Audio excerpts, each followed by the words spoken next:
I do feel compelled, just before I get into the matches here, I do feel compelled to defend this show in one way.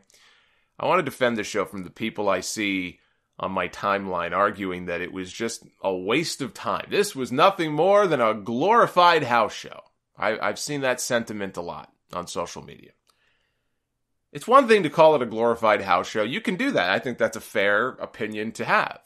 This was probably the most expensive house show in the history of house shows, but you can argue that.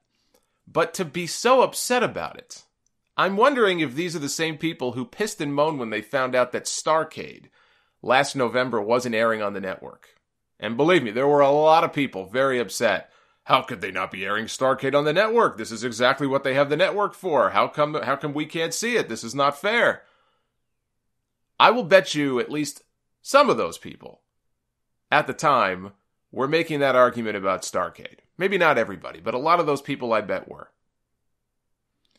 These are the types of network specials that I would like to see them do more of. Now, I don't want them to all be 6 hours long, and preferably someplace a little less polarizing the next time would be nice, so it doesn't become a whole big political issue.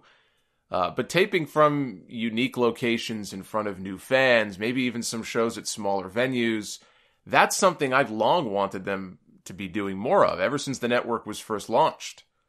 So I think to complain about the show being a waste of time because there were no title changes or because nothing big happened is basically to say don't do specials like this anymore, or like Beast in the East a few years ago, which I really enjoyed.